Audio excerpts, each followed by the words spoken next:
کہ ہم نے ریئل اور ساؤنڈ بیسس پر ترقی کرنی ہے تو اس کے لیے یہ بجٹ نہیں ہے۔ دیکھیے اوور آل تو پاکستان میں سینس یہی ہے کہ کسی کے اوپر 1% بھی ٹیکس لگائیں گے تو وہ یہ کہے گا کہ اس کے ساتھ زیادتی ہے۔ بدقسمتی سے ہمارے ملک میں 76 سال میں صرف تجربات ہی ہو رہے ہیں، ہر سال نیا تجربہ کرتے ہیں، ہم ادھر ہی کھڑے ہیں۔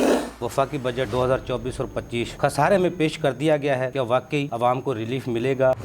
بجٹ کا سارا پورا کرنے کے لیے آپ کو مزید لون لینے پڑیں گے، پرائیویٹائزیشن کرنی پڑے گی۔ ٹیکس باڈیز ہیں، پروفیشنل سینئر پروفیشنلز یہاں پہ موجود ہیں، اکونومسٹ یہاں پہ موجود ہیں، ٹریڈ باڈیز ہیں، ان کو مشاورت میں لیا ہی نہیں جاتا۔ آپ اتنا ہائی ٹیکس ٹارگٹ جب رکھیں گے تو آپ اس ٹارگٹ کو اچیو نہیں کر سکیں گے۔ یہ بجٹ IMF کی ڈائریکشن ہے۔ یہ اس کی ڈائریکشن نہیں ہے، یہ اس کا مینڈیٹ ہے۔ IMF کی منشا پہ IMF جب تک ہمارے سر پہ تلوار لٹکائے بیٹھا ہے، عوام دوست بجٹ آ نہیں سکتا۔ گورنمنٹ کو اپنے مشینری کے اوپر فوکس کرنے کی ضرورت ہے، کیونکہ اتنی جو پریکٹس یا مال پریکٹس جسے کہتے ہیں، جو فیک اینڈ فلائنگ بیلنسز کیا ہے، اس کو کسی حد تک کرٹیل کرنا چاہیے۔ IMF سبسڈیز کی قاتل ہے۔ اس کے باوجود بھی آج 15 سال بعد بھی جو پرائیویٹائزیشن سے پیسے آئیں گے وہ صرف 30 ارب روپے آئیں گے۔ پالیسی میں یونیفارمٹی نہیں ہوگی، پراپر آپ کی پالیسیز وضع نہیں ہوں گی، کیسے لوگ پراپرلی ٹیکس نیٹ میں آئیں گے؟ بجٹ اگر یہ پاس ہوتا ہے تو کون سیکٹر فروغ پائیں گے؟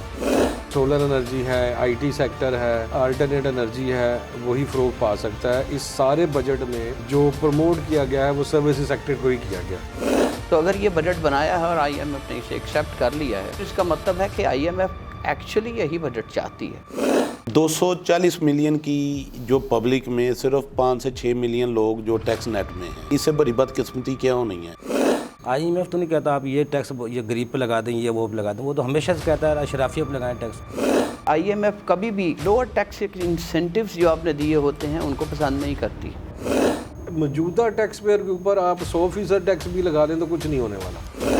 آج تک اس کی پالیسی تو وضع کر نہیں سکے کہ کیا ٹیکس ریٹیلر میں لا کے کیا اسکیم دینا چاہ رہے ہیں۔ دیکھیے پروگرام ٹیکس اور عوام افضل ایوبی کے ساتھ۔